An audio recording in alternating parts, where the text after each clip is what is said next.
నిజానికి ఆ రోజు అనంతరం కమిషన్ చెప్పింది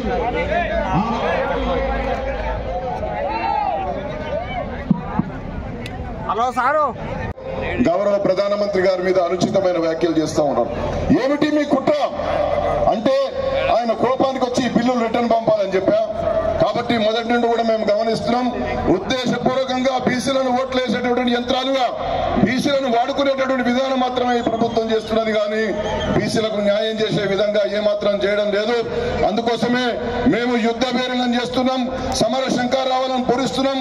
సగరులు మాతో కదిలి వచ్చిండ్రు, బగరుడు భగీరథుడు మాకు తోడుగా ఉన్నాడనేటువంటి విషయాన్ని నేను మనవి చేస్తూ, పెద్దలందరూ కూడా వేదిక మీద ఉన్నారు కాబట్టి ఇంకెక్కువ మాట్లాడకుండా కామారెడ్డి బీసీ డిక్లరేషన్ లో చెప్పిన అన్ని కూడా మీరు నెరవేర్చండి.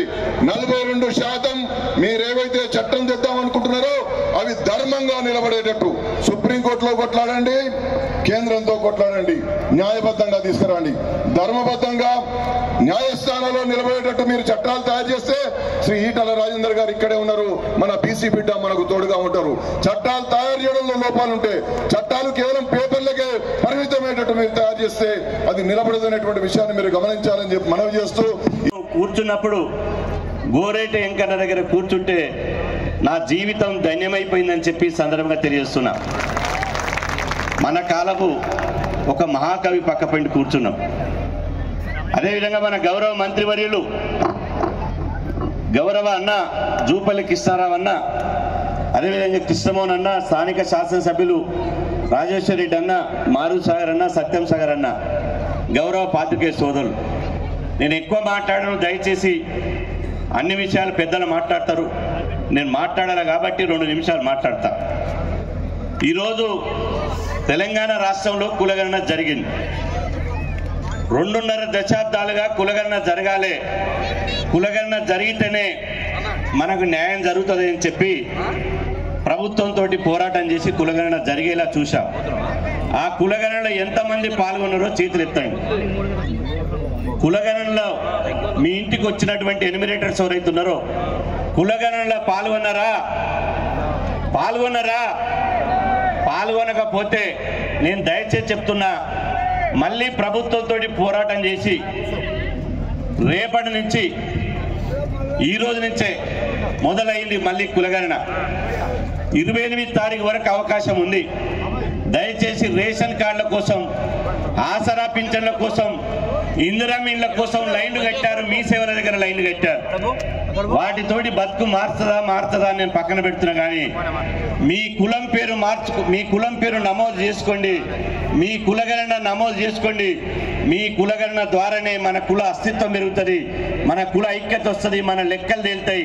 మన లెక్కలు తేలితేనే మన వాటా మనకు ఒక హక్కుగా దక్కుతుంది. కాబట్టి 100% సగర ఉపరులకు, బీసీలకు నేను అందరూ విజ్ఞప్తి చేస్తున్నా, కులగణనలో మనం అందరం పాల్గొనాలి అని చెప్పి ఈ సందర్భంగా తెలియజేస్తున్నా. ఈరోజు మనం కులగణనలో పాల్గొనకుండా బయట ఉండి మేము గౌన్లో 50 లక్షలు, ముజరాదులు 80 లక్షలు, సగర ఉప్పర్ 20 లక్షలు, విశ్వబ్రాహ్మణులు 40 లక్షలు అని చెప్తే ఆ లెక్కలు కుదరదు, అవి అధికారికంగా ఉండదు.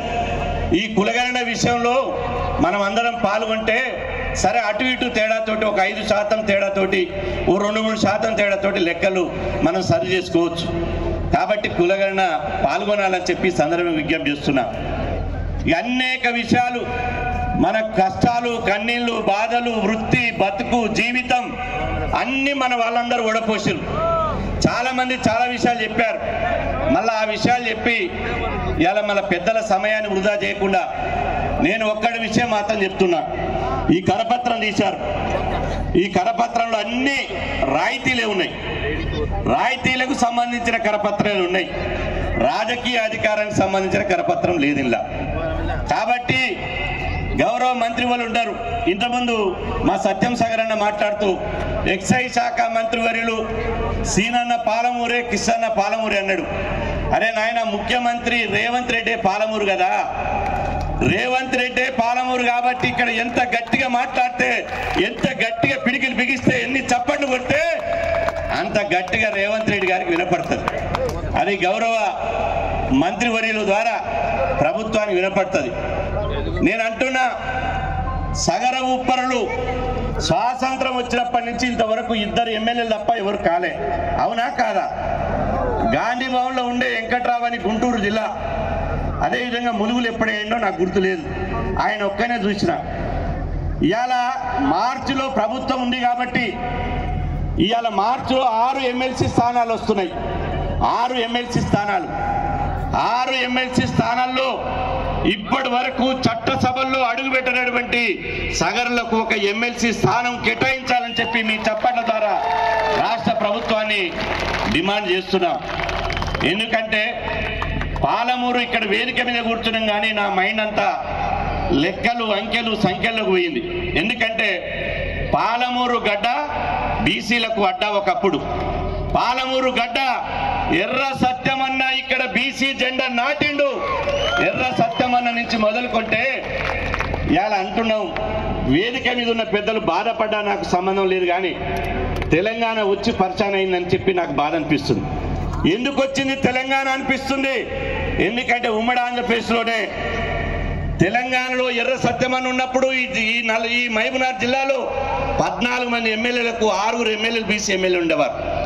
6 ఎమ్మెల్యేలు బీసీ ఎమ్మెల్యేలు ఉండేవారు. అప్పటి నుంచి మొదలు కొట్టే తెలంగాణ వచ్చినాక 3 ఎమ్మెల్యేలు అయ్యారు. ఒకరు శ్రీనివాస్ గౌడ్, ఒకరు జైపాల్ యాదవ్, ఒకరు అంజయ్ యాదవ్. ఈ 3 పోయిర్రు. 3 పోయిన తర్వాత మళ్ళీ కాంగ్రెస్ వచ్చినాక మళ్ళీ 3 రావాలి, కానీ మళ్ళీ ఒకరు ఎగిరిపోయారు. కల్వకుర్తిలో జైపాల్ యాదవ్ అవుట్, మళ్ళీ ఒక అగ్రకుల సామాజిక వర్గానికి సంబంధించి వచ్చారు. అంటే 14 మంది ఎమ్మెల్యేలు బీసీ ఎమ్మెల్యేలు 2. ఒకరు ముదిరాజు బిడ్డ శ్రీహరి, అదేవిధంగా ఒకరు రజక బిడ్డ శంకర్. 14 మందిలో 2 ఉంటే ప్రజాస్వామ్యం ఎట్లయితుంది? అందుకనే సరి చేయండి అని మేము అంటున్నాం. తెలంగాణ కోసం గజ్జగట్టి పాట పాడింది మేము, మా ఏపూరు సోమన్న పాడింది. ఇవాళ దునికి ధూమ్ధాం చేసింది మనం, బోనం ఎత్తుకుంది మనం, సకల జనుల సమ్మె చేసింది మనం. ఇంతెందుకు ఎవ్వడి అయినటువంటి ప్రాణాలు 1100 మంది బలిదానాలు చేసింది బీసీ బిడ్డలే అని చెప్పి ఈ సందర్భంగా తెలియజేస్తున్నా. ఇలా పుట్టలు ఎవరు పెడతారు? పుట్టలు అందరు ఏమనుకుంటారంటే పాము జ్వరబడితే పాము పెట్టింది అనుకుంటారు, కానీ పుట్ట పాము పెట్టరు. చీమలు అన్ని కలిసి కష్టపడి ఒక్కొక్క రాయి రప్ప తీసుకొని పుట్ట పెడితే నాగువాము పోయి అలా దొరుకుతుంది.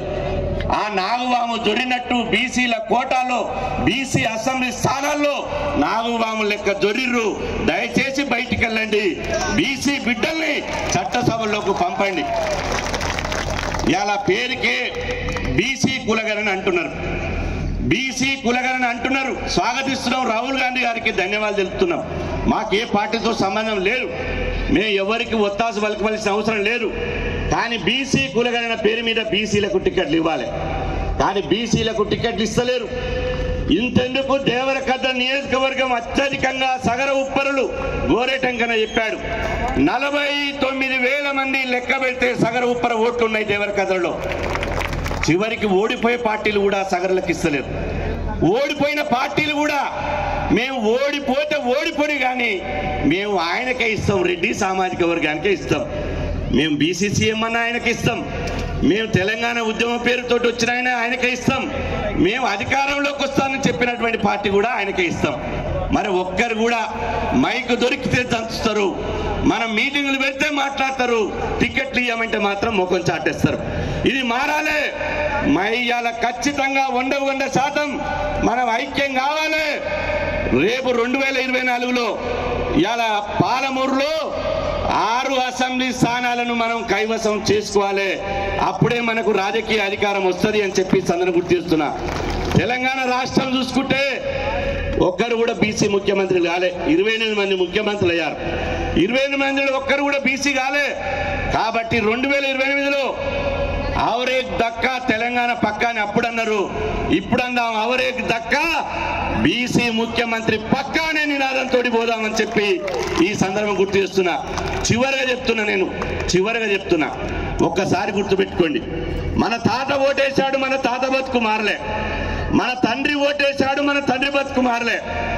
మనం ఓటేస్తున్నాం, మన బతుకేమన్నా మారుతుందా? ఇవాళ ఇక్కడ వచ్చిన వాళ్ళకి నేను చెప్తున్నా, ఒక ఏళ్ళు పైకి లేపి చూపించండి. ఒక్కరికన్నా ఒక బంగారం ఉంగరం ఉందా? చూపించండి. ఓరన్నా కనీసం ఒక 1000 రూపాయల ప్యాంట్ షర్ట్ అని వేసుకున్నారా?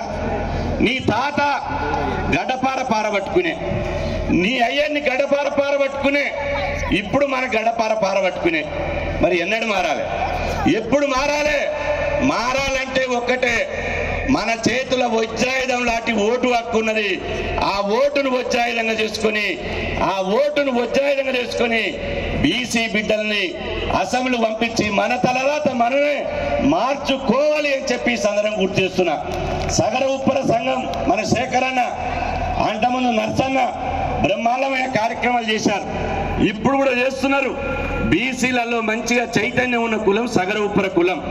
కాబట్టి నేను విజ్ఞప్తి చేస్తున్నా, రేపు ఇప్పుడు కులగణన జరుగుతుంది, ఏప్రిల్లో లోకల్ బాడీ ఎన్నికలు వస్తాయి.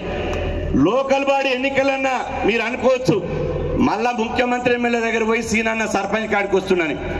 నేను అంటున్నా, గౌరవ ముఖ్యమంత్రి రేవంత్ రెడ్డి గారు ముఖ్యమంత్రి డైరెక్ట్గా అయిందా? గౌరవ ముఖ్యమంత్రి రేవంత్ రెడ్డి గారు జడ్పీటీసీ అయ్యాడు, ఎమ్మెల్సీ అయ్యాడు, ఎమ్మెల్యే అయ్యాడు, ఆ తర్వాత ముఖ్యమంత్రి అయ్యాడు. మనం కూడా ఒక గ్రామంలో ఒక పెద్ద మనిషి పిలిచిండట, అరే బాబు నువ్వు సర్పంచ్ అవుతావా, 10 తులాల బంగారం కావాలని.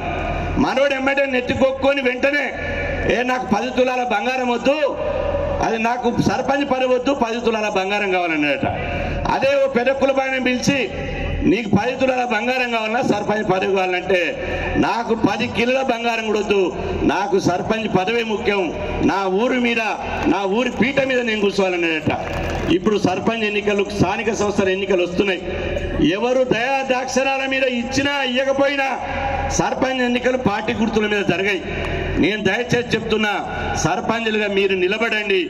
మీరు నిలబడకపోతే ఇతర బీసీ కులాలను నిలబెట్టండి, ఎంపీటీసీగా నిలబడండి, జడ్పీటీసీ నిలబడండి. అంతిమంగా చిన్నగా దారులు పోయి మనకు రాజకీయ అధికారం వస్తుంది, మన పిల్లలకు ఉద్యోగాలు వస్తాయి, మన బతుకులు మారుతాయి. ఈ పాలమూరు గారు తెలంగాణ రాబడి మర్రబడి కొట్లాడి సాధించుకునేటువంటి పౌరుషం తెలంగాణ గడ్డకుంది. తెలంగాణ రైతాంగ సాయుధ పోవడం జరిగింది, అయిపోయింది. తెలంగాణ మలిదశ తొలిదశ ఉద్యమాలు జరిగినాయి, అయిపోయింది. నాజీలకు నవాబులకు వ్యతిరేకంగా, భూస్వాములకు వ్యతిరేకంగా నక్సల్బరీ ఉద్యమం జరిగింది, అది అయిపోయింది. ఇప్పుడు ఉన్నది మిగిలింది సామాజిక న్యాయ ఉద్యమమే, అది బీసీ ఉద్యమమే. ఆ బీసీ ఉద్యమంలో 100% మనం విజయం సాధించాలని చెప్పి ఈ సందర్భంగా తెలియజేస్తూ అవకాశం ఇచ్చినటువంటి గౌరవ పెద్దలందరికీ పేరు పైన ధన్యవాదాలు తెలుపుకుంటూ సెలవు తీసుకుంటాను. అన్న థ్యాంక్ యూ అన్న. బీసీల ఐక్యత, సగరుల ఐక్యత, బీసీల ఐక్యత. థ్యాంక్ యూ అని చెప్పి ఒక ఐఏఎస్ ఆఫీసరు నిర్ణయం తీసుకొని పక్కన ఏదైతే పేపర్ మీద పెన్ను పెడితే, నా సగరులకు 1 ఎకరం సరిపోదురా బాబు, 2 ఎకరాల స్థలాన్ని హైదరాబాద్ లో ఇవ్వాలని చెప్పిన నాయకుడు ఈటల రాజేందర్ గారు. ఆ 2 ఎకరాల స్థలంతో పాటు 2 కోట్ల రూపాయలను ప్రొసీడింగ్ ఇప్పించి బడ్జెట్ ను కేటాయించినటువంటి గొప్ప నాయకుడు ఈటల రాజేందర్ గారు. మన బతుకులు మారాలంటే ఈ దేశంలో నిర్మాణ రంగం మీద ఆధారపడేటువంటి సగరులు నిర్మాణ రంగమైనటువంటి ప్రభుత్వ కాంట్రాక్టు పనులలో ప్రత్యేకంగా వీళ్ళకు ఒక జీవో ఇచ్చి కాంట్రాక్టు పనులలో రిజర్వేషన్ కల్పించి ఈఎండి లేకుండా పనులు ఇస్తే వీళ్ళు కూలీలుగా కాదు కాంట్రాక్టర్లు అవుతారని చెప్పేసి కలలు కానీ 29 జీవో ఇప్పించినటువంటి మన పాలిట దేవుడు ఈరోజు ఈటల రాజేందర్ గారు అని చెప్పి నేను చెప్తా ఉన్నాను.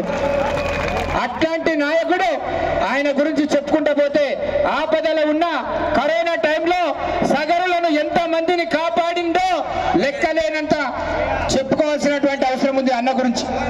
రాజేందర్ అన్న బాధపడుతున్నాడు, ఎంతసేపు కూర్చుని పెడితే పిల్లలని చెప్పి. నేను చెప్పిన అన్న మీకోసం, మంత్రి గారి కోసం కూర్చుంటారన్న అని చెప్తే మొత్తం కూడా ఎవరు కూడా లేస్తలేరు. కాబట్టి 29 జీవో గురించి అన్న చెప్తా ఉన్నాడు. 29 జీవో ఇప్పించినటువంటి సందర్భంలో తర్వాత కొంత అటు ఇటు అయింది, అది ప్రభుత్వం విషయంలో మనం తర్వాత మాట్లాడదామనే విషయాన్ని తెలియజేసి ఇప్పుడు అన్న ఈటల రాజేందర్ గారు వారి యొక్క అమూల్యమైన సందేశాన్ని ఇవ్వాల్సిందిగా కోరుతా ఉన్నారు.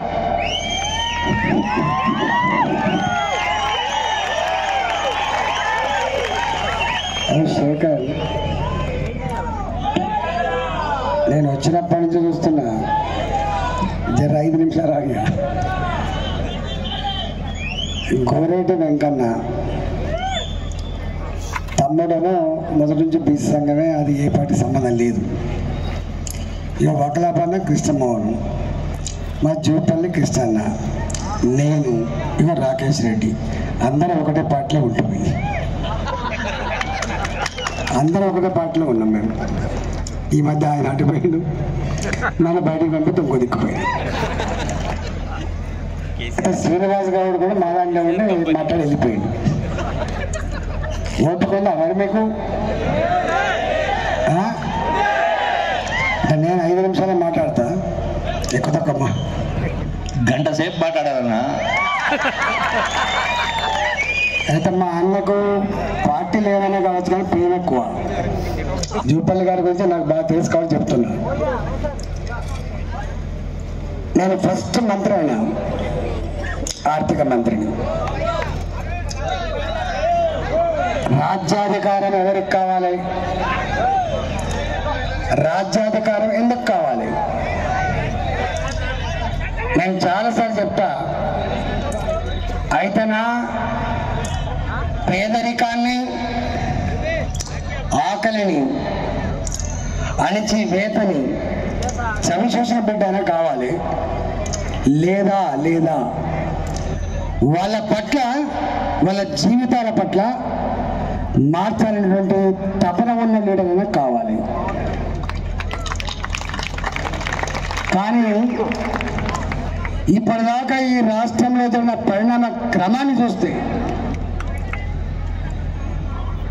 ఈ వర్గాల పట్ల సానుభూతి, ఈ జాతుల్లో ఆకలి తీర్చేటువంటి కమిట్మెంట్ పూర్తి స్థాయిలో కనుక అమలు జరిగి ఉంటే ఇవాళ మా సగరుడు బీసీడీ నుంచి ఏకరావాలని కొట్లాడే ఆస్కారం ఉండేది కాదు అని. ఎందుకు వచ్చింది ఉద్యమం? ఎందుకు వచ్చింది డిమాండ్? ఇప్పుడు శ్రీనివాస్ గారు చెప్పిండు, బాబాసాహెబ్ అంబేద్కర్ ప్రపంచంలోనే గొప్ప రాతపూర్వకమైన రాజ్యాంగాన్ని అందించిన మహనీయుడు అంబేద్కర్. అనేక హక్కులు, అనేక రకాల మనకు సేఫ్ గార్డ్స్, అవి ఒక ఆస్పెక్ట్. దానికి జోలికి పోను. కానీ ఒకటే చెప్పిండు ఆయన, ఇక్కడ ఉన్న సమస్త సంపదలు సమస్త ప్రజల అవసరాలు తీర్చేదిగా ఉండాలని చెప్పిన మహనీయుడు అంబేద్కర్. కానీ వాళ్ళ ఇక్కడ 77 సంవత్సరాల తర్వాత రాజ్యాంగాన్ని అడాప్ట్ చేసుకొని 75 సంవత్సరాలుగా అమలు చేస్తూ ఉంటే కులం పోలే, ఆకలి పోలే, పేదరికమే పోలే. ఇవాళ కూడా మా బతుకులు దీనంగా ఉన్నాయని కొట్లాడుతున్నామంటేనే ఒక్కటి అర్థం కావాలి, బాబాసాహెబ్ అంబేద్కర్ రాసిన రాజ్యాంగాన్ని అర్థం చేసుకుని నాయకులు రాలే. నేను నా అనుభవం చెప్తా. 2 నాకు ఊక శ్రీనివాస్ గౌడ్, అన్నా నీవు సోషల్ వెల్ఫేర్ హాస్టల్లో ఉన్న బిడ్డవు, కటోరతో అన్నం కొలిసి పెట్టినప్పుడు, ఆ అన్నములో రాళ్ళు ఏరేసుకున్నప్పుడు, ఆ అన్నములో వచ్చిన పురుగులు, తెల్ల పురుగులు ఏరేసుకున్నప్పుడు, ఆ అన్నములో నీళ్ళచారు పోసినప్పుడు తిన్న బిడ్డవు కదా అన్న. ఈ యుగములో నువ్వు రాష్ట్రంలో ఆర్థిక మంత్రి అయినావు, బియ్యం దగ్గర కూడా మంత్రి అయినావు, ఒక పరిష్కారం చెప్తావా అని అన్నాడు. నేనన్నా, తమ్మి గట్లెందుకు ఆలోచిస్తున్నా తమ్మి, ఇక్కడ కూర్చున్నది సోషల్ వెల్ఫేర్ హాస్టల్ బిడ్డ అనే విషయం మర్చిపోకు తమ్మి అని చెప్పిన.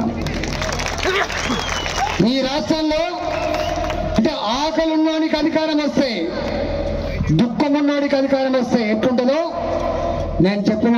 తమ్మి, సోషల్ వెల్ఫేర్ హాస్టళ్లలో గవర్నమెంట్ స్కూళ్ళలో చదివే పిల్లలు, పేద పిల్లలు, వాళ్ళ కడుపు నిండా అన్నం పెట్టాలి. 150 గ్రాములు, 170 గ్రాములు కొలత లేవు అని చెప్పి బీపీటీ దాని నాశనం. బీపీటీ సన్న పాత బియ్యం అన్నంతో పాటుగా కడుపు నిండా అన్నం పెట్టాలని చెప్పి మొట్టమొదటి జీవో 70 సంవత్సరాల స్వతంత్ర భారతదేశం తర్వాత ఇగో ఈ బిడ్డనే ఇచ్చాడు ఆ జీవో. మళ్ళీ వచ్చిండు, అన్నా హాస్టల్లో సీట్లు సరిపోతలేవు, రెసిడెన్షియల్ స్కూళ్ళలో వచ్చే రిజల్ట్ హాస్టల్లో ఉన్న వాళ్ళకి వస్తలేదు. నేను ఏం డిమాండ్ చేస్తావు తమ్మి అన్న, నేను ఏం డిమాండ్ చేస్తాను? ఇదే మాట. ఈటల రాజేందర్ ఇక్కడ ఉన్నాడు, నీరడి కాడు తన మడి ఎండగొట్టుకోడు, నీరడి కాడు తన మడి ఎండగొట్టుకోడు. పేదల జీవితాల్లో వెలుగు నింపకుండా ఈటల రాజేందర్ అంటాడు ఆర్థిక మంత్రిగా ఉండాలని చెప్పిన నేను.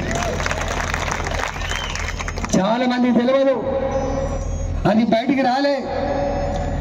40 రోజుల పాటు రాకేష్ రెడ్డి రాజ్యాంగం నీలాంటి అవసరం ఉండదు, రాజ్యాంగం పేదోడికి అవసరం ఉంటుంది, కుటుంబంలో 10 మంది పిల్లలుంటే ఏ తల్లి ఏ తండ్రి అయినా వెలుగుంచి ఆలోచిస్తే తెలుసా మీకు? 10 మంది పిల్లలు ఉన్నటువంటి ఆ కుటుంబంలో ఏ కొడుకు బలహీనంగా ఉంటాడో, ఏ బిడ్డ బలహీనంగా ఉంటారో తల్లి తండ్రి ఆ బిడ్డ వైపు ఆ కొడుకు వైపే ఆలోచిస్తారు కూర్చున్నా, ఉన్న వాళ్ళ వైపు ఆలోచించరు. ఉన్న కొడుకు దగ్గర పోయి అబద్ధం ఆడైనా కొడుకు నాకు ఇది కావాలని చెప్పి తెచ్చుకొని ఆమె ఆకలిని భరించి లేని కొడుకు పెట్టే ప్రయత్నం చేస్తుంది, సెన్సార్ చేసి దాచుకొని పెట్టే ప్రయత్నం చేస్తుంది. ప్రభుత్వం బాధ్యత కూడా అంబేద్కర్ చెప్పినటువంటి మొట్టమొదటి మౌలిక సూత్రం డెవలప్మెంట్ విత్ ఈక్వల్ డిస్ట్రిబ్యూషన్. ప్రభుత్వ చూపంతా కూడా పేదల వైపే ఉండాలి. సమాజంలో సమానత్వం రానంత వరకు, ఈ దేశానికి స్వతంత్రం వచ్చిన ఫలాలు అందనంత వరకు ఈ దేశం సర్వ సంపన్నంగా ఉండదు, అది శాంతిగా ఉండదని చెప్పిన మహనీయుడు అంబేద్కర్. అందుకే ఇంతకుముందు చెప్పినట్టుగా అనేక ఉద్యమాలు వచ్చినాయి, రక్తపాతం జరిగింది ఇక్కడ. కానీ ఇప్పటికీ 75 సంవత్సరాల తర్వాత కూడా మాట్లాడుకుంటున్నాం. దాంతో 40 రోజులు నేను 40 days శాసనసభ ఏ హాల్ నంబర్ 3 ఇప్పటి వరకు మెట్లు ఎక్కని కులాలు, ఆ అసెంబ్లీ గోడ ముట్టుకొని కులాలు, ఇట్లుంటుందా అని చెప్పని కూడా కులాలకు మేమన్నాం. వాళ్ళు వట్టి చెమటవాస వచ్చేది వాళ్ళ దగ్గర, ఉరికొచ్చేది పిలవగానే 40 రోజుల పాటు సభ జరిపినాం మేము. 40 రోజుల పాటు ఈ రాష్ట్రంలో ఉన్న అన్ని పేద కులాలతోటి సమావేశాలు ఏర్పాటు చేసి నీ బాధ ఏందని చెప్పి అడిగి 40 రోజుల తర్వాత ఈ రాష్ట్రంలో ఉన్న బీసీ మంత్రులు కావచ్చు, ఆనాడు అసెంబ్లీ స్పీకర్ గారు కావచ్చు, కౌన్సిల్ చైర్మన్ గారు కావచ్చు, ఎంపీలు ఎమ్మెల్యేతో మీటింగ్ పెట్టి 3 రోజుల పాటు మేధోమానం చేసి దాని నుంచి పుట్టుకొచ్చిందే 270 బీసీ రెసిడెన్షియల్ స్కూల్ అనే విషయం మీరు మర్చిపోకండి. గట్టిగా రాలేవి. 40 రోజుల పాటు సమావేశాలు పెట్టి 3 రోజుల పాటు కాన్ఫరెన్స్ పెట్టి గక్కడి నుంచి వెళ్ళి ఇవాళ మా సగలు ఎవరైతే అంటున్నారో పాలమూరు మా అన్న గోరెటి వెంకన్న రాసిన పాట ఎప్పుడు ఎన్ని సంవత్సరాలు వినో, ఇంకా ఎన్ని సంవత్సరాలు వింటాం పాలమూరు బతుకులు, ఎన్ని సంవత్సరాలు వింటాం ఆ కన్నీళ్ళ గోసలు. మేము అనుకున్నాం తెలంగాణ వచ్చిన తర్వాత అలాంటి పాటల జాగలో ఇవాళ గొప్ప పాటలు పాడుకునేటువంటి రోజులు వస్తాయని చెప్పి ఆశించినాం. 10 ఏళ్ళు గడిచిపోయింది, కానీ ఇంకా అది సాధ్యం కాలే. ఇంతకుముందు చెప్పినట్టుగా ఇంకా ఎక్కడో ఒక విప్లవం జరగాల్సి అక్కర్నది. ఆ విప్లవం అణగారిన జాతుల హక్కులని, అణగారిన జాతుల సమస్యల్ని పరిష్కరించేటువంటి వ్యక్తులు రావాలి, పరిష్కరించే ప్రభుత్వం తప్పకుండా రావాలి. అది రానంత వరకు ఎంత మాట్లాడుకున్నా కూడా అది వ్యర్థం.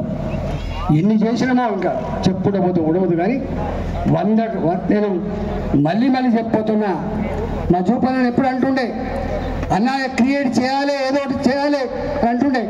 తప్పకుండా జరిగి తీరుతుంది. ఇవాళ ఈ సభ, ఇవాళ మా శేఖర్ సాగర్ పెట్టిన సభ, మా శ్రీరన్న పెట్టిన సభ, మా సతీష్ పెట్టిన సభ, ఇవాళ మా మారుతి, మా లీడర్లు అంతా ఉన్నారు. ఇవి వృధా కావు సుమా. ఈ మాత్రం నువ్వు చైతన్యాన్ని ప్రదర్శించకపోతే నీ గురించి మాట్లాడేవాడు ఎవడు ఉండడు. నీ చరిత్ర వేరేవాడు చెప్పనప్పుడు నీ చరిత్ర నువ్వే చెప్పుకోవాలి. నీ రాత ఇంకోటి రాయనప్పుడు నీ రాత నువ్వే రాసుకునే ప్రయత్నం చేయాలి. సిగ్గుపడాల్సినక్కర్లేదు. నేను కులాన్ని నమ్ముకున్నాను కాకపోవచ్చు, నేను మతాన్ని నమ్ముకునేవాడు కాకపోవచ్చు, కానీ నేను మానవత్వాన్ని నమ్ముకునే వాడే కావచ్చు కాక. కానీ నా చూపు మాత్రం మా అంబేద్కర్ రాసినట్టుగా పేదల వైపే చూడాలన్నటువంటి దాన్ని మాత్రం ఎప్పుడు మర్చిపోను నేను. అది ఏ పార్టీలో ఉన్నా ఇంతవరకు మర్చిపోలే. నేను పార్లమెంట్లో కూడా ఒక ఇష్యూ వచ్చినప్పుడు నేను బాగా చెప్పిన మళ్ళా ఇవో ప్రభుత్వాలు చేస్తున్న ప్రోగ్రాంలో పేదల బతుకులు నలిగిపోవద్దన్నటువంటి సంకేతాన్ని మాత్రం మళ్ళీ ఇచ్చిన. నేను మీకు ఒక అష్యూరెన్స్ నాకు 8 డిమాండ్లు చెప్పింది. మీరు బీసీడీ నుంచి ఏకి రావాలని మాకు నిజంగా మానవ నాగరికత మాత్రమే కాదు, కూడుకు ఇలా నువ్వు చెరువు పోయకుండా మాకు బో రాలే.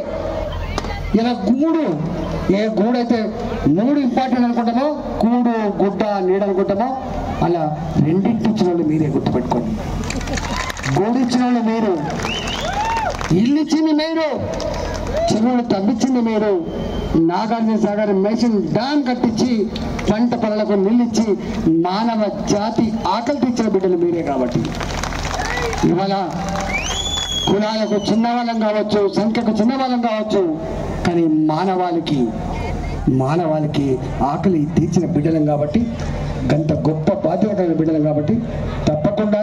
కానీ నేను ఒక్క దాంతో ఏకీభవించా. నేను 100ల సార్లు చెప్తున్నా, నువ్వు లీడర్ కావాలనుకుంటే డబ్బుతో సంబంధం ఉండదు. నువ్వు నిజంగా లీడర్ కావాలనుకుంటే నిన్నే వెతుక్కొని వస్తుంది పార్టీలు. నువ్వు గొప్పోడు అయినప్పుడు గుర్తుపెట్టుకో, నువ్వు గొప్పోడు అయినప్పుడు వాటికి సగం చేస్తా అంటే ఎవరు రారు. నన్ను ఎవరు చేసిన లీడరు? శ్రీనివాస్ ఎవరు చేస్తారు లీడరు? కొట్లాడితే వస్తాడు. ఇవాళ నాలాంటి వాడికి ఫ్లోర్ లీడర్ ఇచ్చినప్పుడు ఆలోచించి ఫ్లోర్ లీడర్ గిరికిత్తాలు అవుతుందని గదే గాబిటనే ఫ్లోర్ లీడర్ చేసిన 2 సార్లు. ఇవాళ గాబిటనే మొట్టమొదటి ఆర్థిక మంత్రి అయినప్పుడు ఏం చేసిన మీరు చూసింది. గాబిడ్డ ఆరోగ్య మంత్రి అయినప్పుడు దేశమంతా కరోనాతో ప్రపంచమంతా వణికిపోతున్నప్పుడు ఇవాళ తిరిగి మందు లేదని చెప్పి డిక్లేర్ చేసి వాళ్ళకు ధైర్యం అనే మందు ఇవ్వాలని చెప్పి దవాఖానలో పోయి పరామర్శించి చెప్పి ఈ బిడ్డనే గుర్తుపెట్టుకో. అందుకనే మనిషి సందర్భం మాత్రం వెళ్తుంది, ఎవడు ఏందో అని వాటికి మాటలతో వేసే ఆస్కారం లేదు. కాబట్టి నేను నీ 8 డిమాండ్లు ఏవైతున్నాయో ఎక్కడ పోరాటం ఉంటుందో మనకు కూడా సంపూర్ణమైన అధికారం వచ్చినప్పుడు పరిష్కరించకాడ ఉంటామన్న విషయం మర్చిపోవద్దని చెప్పి మీ అందరికి కూడా ఇంత టైం అయినప్పటికీ మీరు వచ్చి దీన్ని విజయాలు చేసే మీ అందరికీ పేరు ధన్యవాదాలు తెలియజేస్తూ నమస్కారం. జై తెలంగాణ. నమస్తే. థ్యాంక్ యూ అన్న, థ్యాంక్ యూ వెరీ మచ్. ఈటలన్న ఈరోజు మన పాలిట 100కు 100% పరంగానే ఉంటాడు. అభయ హస్తం ఒక మాట ఇచ్చిండు, ఖచ్చితంగా ఏదో ఒక రోజు ఇచ్చే దగ్గర మనం ఉంటామని చెప్పి అనే ఒక విశ్వాసంతో ఒక గట్టి ఒక ఆయన ఆత్మ సాక్షిగా ఒక సంకల్పంతో అన్న మాటకు మనందరం కూడా క్లాప్స్ కొట్టాలని చెప్పి తెలియజేస్తూ ఇప్పుడు ఇక చివరిగా మన డిమాండ్ల కోసం కానీ నిజంగా ఈరోజు ఇది ముఖ్యమంత్రి గారి యొక్క సొంత జిల్లా, కానీ కృష్ణారావు అన్న మంత్రిగా ప్రభుత్వం అయిన వెంటనే మన గోవర్ధన్ అన్నకు చైర్మన్ చేసిండు. మన గోవర్ధన్ అన్న గ్రంథాలయ బోర్డు చైర్మన్ చేసిండు. బాబు ఒక 10 నిమిషాలు ఆగండి.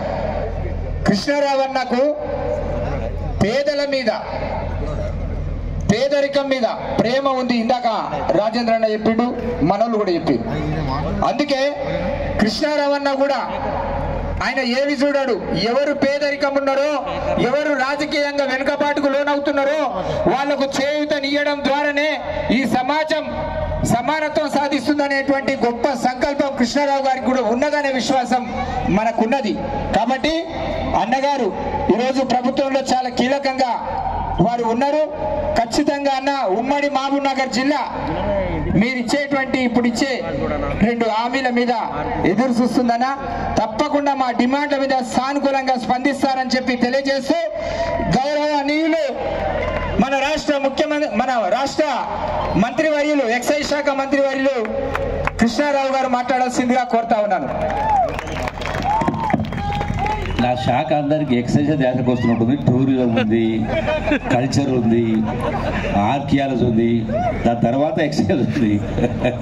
ఈనాటి సగర శంకారావం సభకు విచ్చేసినటువంటి వేదికపై ఆసీనులైనటువంటి మా మిత్రులు ఆప్తులు ఈటెల రాజేందర్ గారు, అట్లాగే మరొక ఆత్మీయుడు సహజ కవి ప్రజాకవి గోరెడ్డి వెంకన్న గారు, మా సహచర శాసనసభ్యులు యువ ఎమ్మెల్యే మిత్రులు రాజేష్ రెడ్డి గారు, డాక్టర్ రాజేష్ రెడ్డి గారు, అట్లాగే జాజుల శ్రీనివాస్ గౌడ్ గారు, అకుంఠిత దీక్షతోటి పేదల పక్షం తన వంతు పాత్ర పోసినటువంటి మరి శ్రీనివాస్ గౌడ్ గారు, మా మిత్రుడు కూడా వెళ్ళిపోయిండు, ఉంటారని మళ్ళీ మాట్లాడేసి శ్రీనివాస్ గౌడ్ తొందర వెళ్ళిపోయాడు. మరి అట్లాగే ముత్యాల హరికృష్ణ గారు, ఈనాటి సాగర సంఘం స్టేట్ ప్రెసిడెంట్ గారు, అట్లాగే గురక్క సత్యం సాగర స్టేట్ జనరల్ సెక్రటరీ గారు, ఆర్బి ఆంజనేయులు గారు సాగర్ స్టేట్ సెక్రటరీ గారు, అట్లాగే మోడాల ఆంజనేయులు సాగర్ గారు వైస్ ప్రెసిడెంట్, మల్లా బాబు సాగర్ గారు వైస్ ప్రెసిడెంట్, మా వకులాపురం కృష్ణమూర్ గారు, మా వాళ్ళు లిస్టు తప్పు రాసి వకులాపురం కృష్ణమూర్ గారు ఎందుకంటే మొదటి నుంచి గడిచిన 20 సంవత్సరాల నుంచి సన్నిహితుడు, అట్లాగే అతినారపు షీలా సాగర్ గారు నాగర్ కర్నూలు ఉమెన్ ప్రెసిడెంట్ గారు, మా గోవర్ధన్ సాగర్ గారు గ్రంథాలయ వనపర్తి జిల్లా గ్రంథాలయ సంస్థ చైర్మన్ గారు, తిరుపతి సాగర్ గారు, ఇక్కడ విచ్చేసినటువంటి సాగర సోదరిమలందరికీ మీ అందరికీ హృదయపూర్వక ధన్యవాదాలు చేస్తా ఉన్నాను.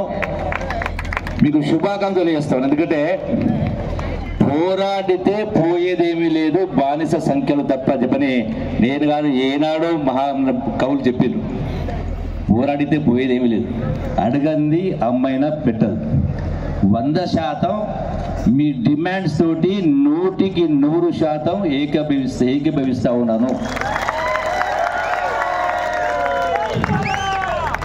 చాలా అంశాలు ఉన్నాయి, 8 అంశాలు మీ డిమాండ్స్ ఉన్నాయి.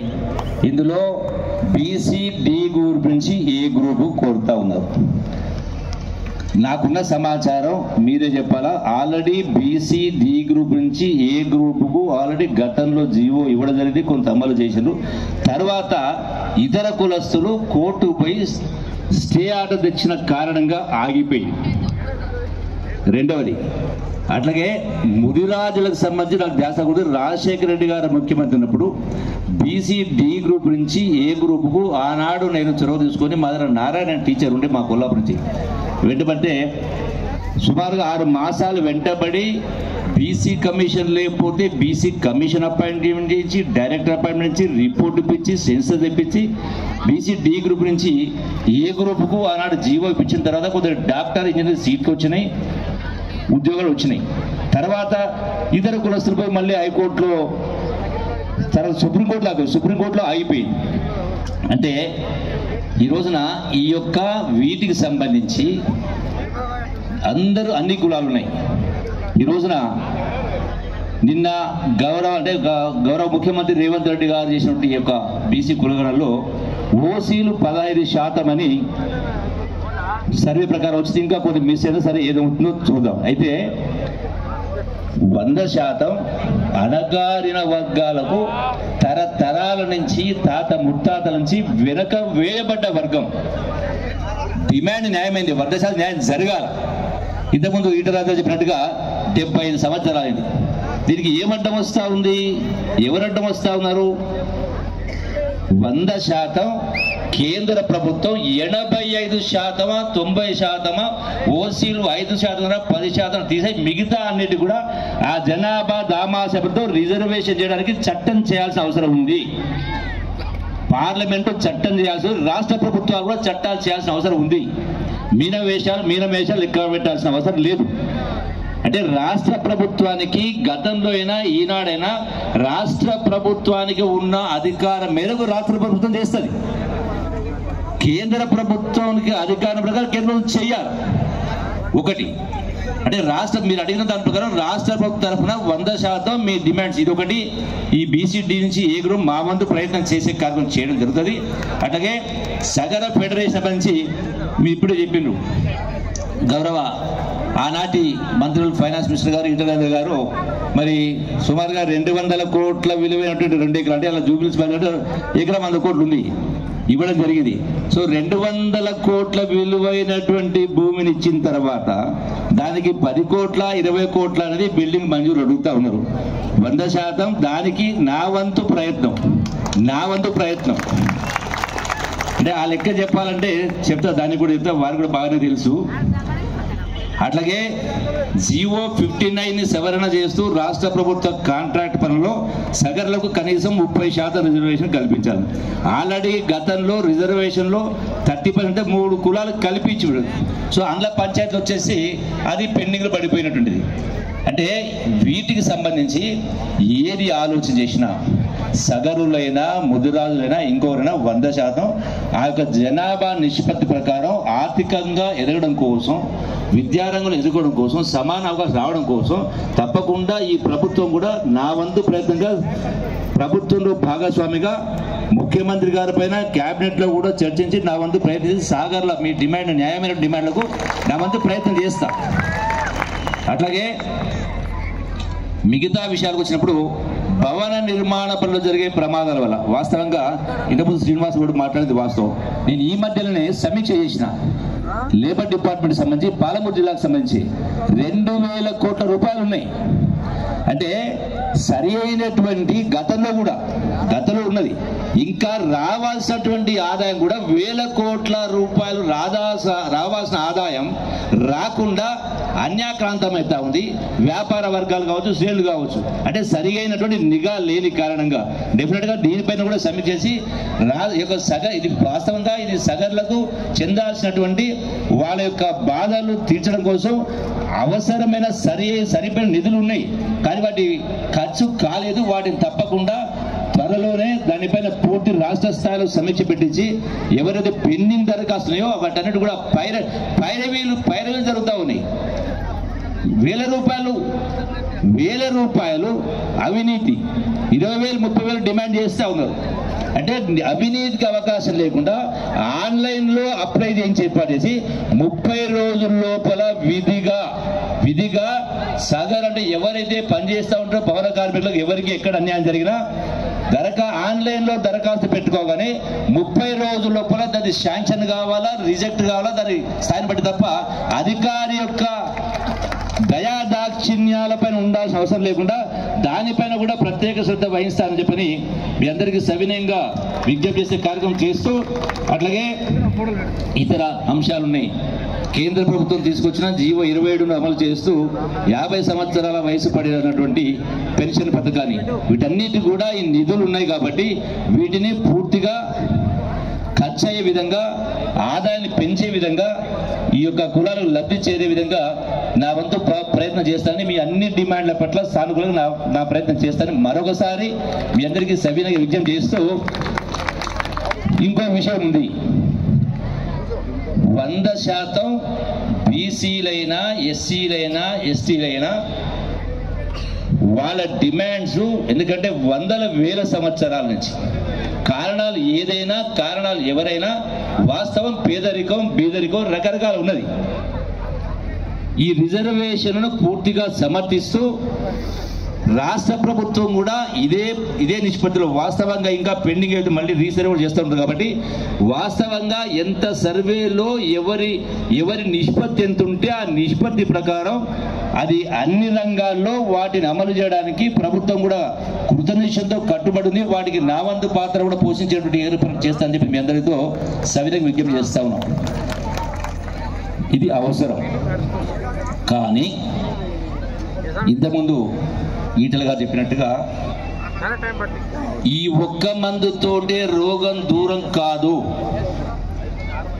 75 సంవత్సరాలైంది. భారతదేశం అన్ని వనరులున్నాయి, సహజ వనరులున్నాయి, నీటి వనరులున్నాయి, మానవ సంపద ఉంది, తెలివితేటలు అన్నీ ఉన్నాయి. కానీ మరి ఏమీ లేనటువంటి దేశాలు ఈనాడు ఎక్కడ ఉన్నాయి? ప్రపంచాన్ని శాసిస్తే స్థాయికి ఎదిగినాయి. ఏమీ లేనటువంటి కేవలం ఇసుక తప్ప ఇంకోటి లేని దేశాలు ఏ స్థాయికి పోయినాయి? ఇలా మనం ఎక్కడున్నాం? దీనికి కారణం ఏంది అంటే ప్రధానంగా ఎవరు ఒప్పుకున్నా ఒప్పుకోకపోయినా కేంద్ర ప్రభుత్వాలైనా రాష్ట్ర ప్రభుత్వాలైనా గుడ్డెద్దు చేలబడ్డట్టుగా వ్యవహారం నడుస్తూ ఉంది. చారానా మురిగికి బారానా మసాలా అన్నట్టుగా జరుగుతూ ఉంది. అసలు సమస్య ఈ రోజున ప్రపంచమే ఒక కుగ్రామంగా మారింది. ఒకనాడు చిన్నప్పుడు వినేది చదువుకునేది, మా అమ్మనో నాయనమ్మనో పాఠాలు చెప్పినప్పుడు అరచేతిలో వైకుంఠమని, అది ఏందో అనుకునేది మహాభారత రామాయణ కథలు విన్నప్పుడు. కానీ అలా అరచేతిలో వైకుంఠం అంటే అలా సెల్ ఫోనే. ఇలా అరచేతిలో ప్రపంచంలో ఎక్కడ ఏం జరుగుతుందో కనపడతా ఉంది, తెలుస్తూ ఉంది. ఇలా కేంద్ర ప్రభుత్వ బడ్జెట్ చూసినా రాష్ట్ర ప్రభుత్వ బడ్జెట్ చూసినా చాలా దయనీయమైన పరిస్థితి, దుర్మార్గమైన పరిస్థితి, నోరు విప్పి మాట్లాడలేని పరిస్థితి. అన్నీ ఉన్నా అల్లు నోటీషన్ అన్నట్టుగా అసలు దానికి మనం పోవడలేదు.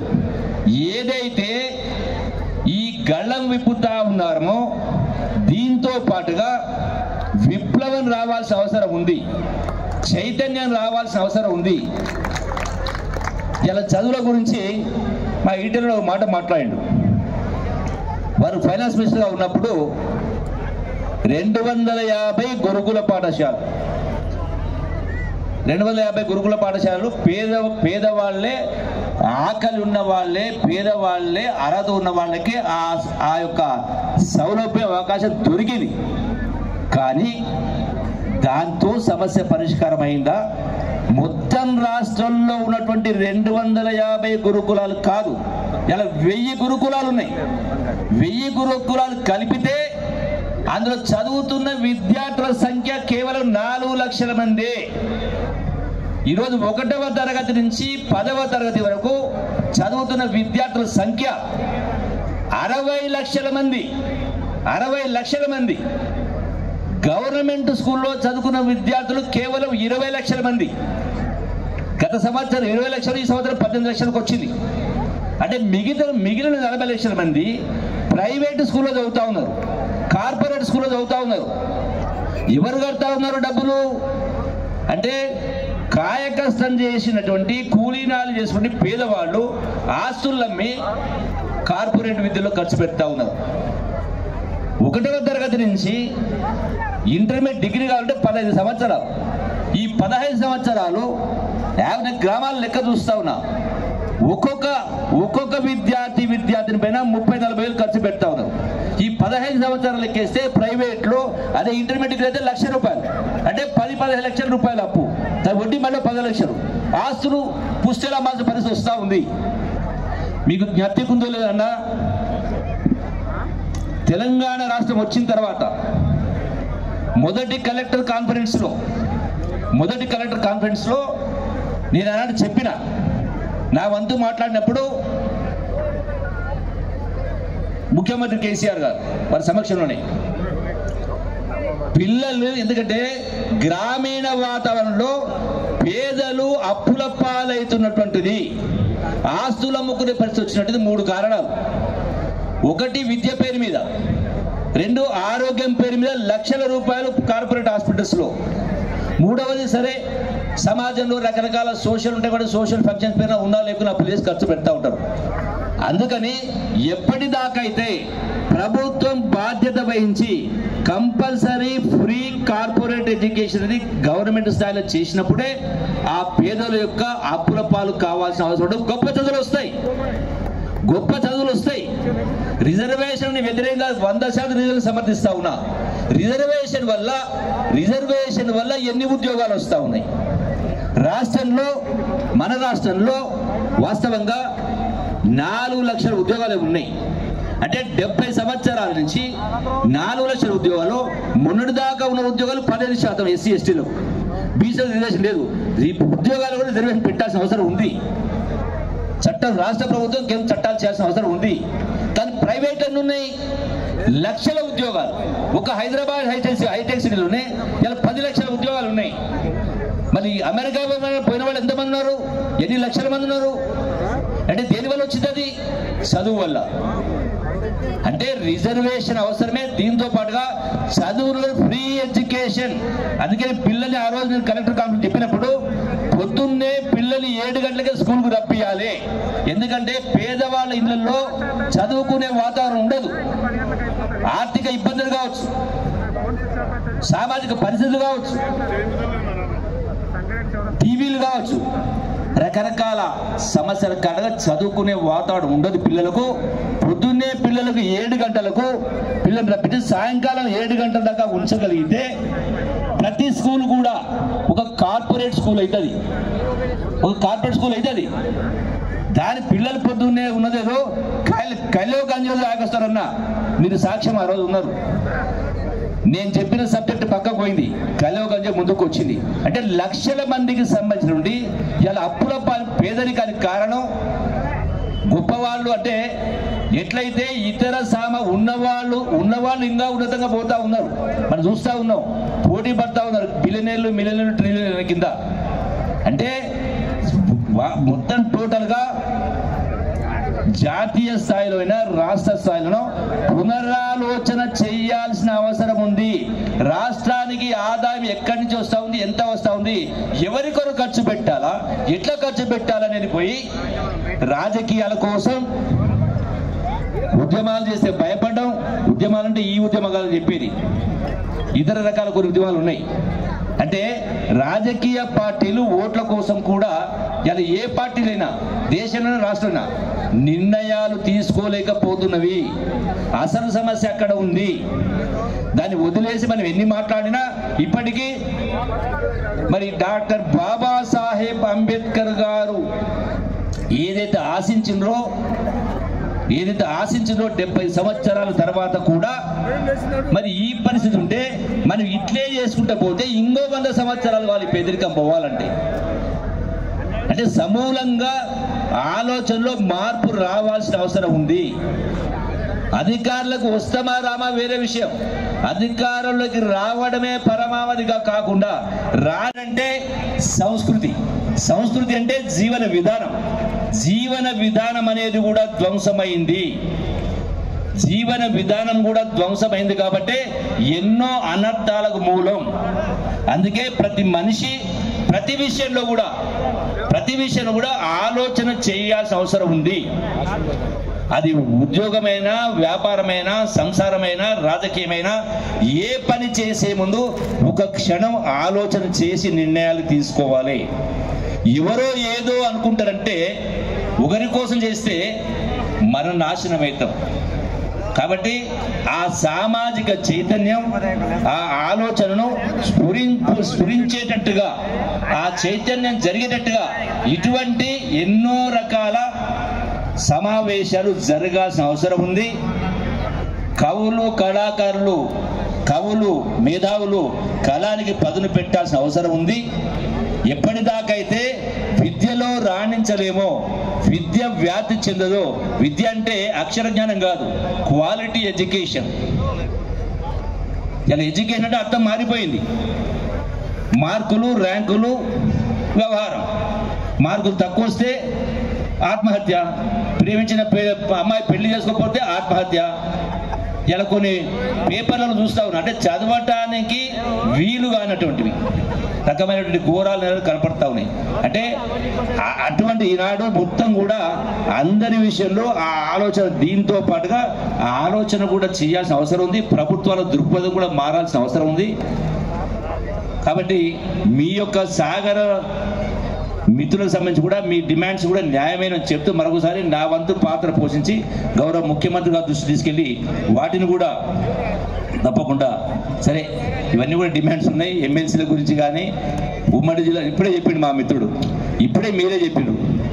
మొట్టమొదటిది ప్రభుత్వం వచ్చిన తర్వాత వనపర్తి జిల్లా జడిపి చైర్మన్ అంటే నేను సాగరునికి ఇవ్వడం జరిగింది. రెండవ ఇంకో విషయం చెప్తా, నా అంశానికి సంబంధించిన రాజకీయాలు లేనటువంటి వాళ్ళను, చదువుకున్న వాళ్ళు రాజకీయాలు రావాలని కూడా ఎంపీలను జడ్పీటీసీ చేసిన బీసీలని ఎస్సీలు ఉస్మానియా చదువుకున్న వాళ్ళు వెతికి పట్టుకొచ్చేసి కార్యక్రమం చేసిన. తప్పకుండా పేదవాళ్ళు ఒకటే ఆలోచన అనేది తప్పకుండా ఆ దిశగా ఆలోచన చేసి సాగర్లైనా ఇతర బీసీలైనా అందరూ కూడా న్యాయం చేసే కార్యక్రమం.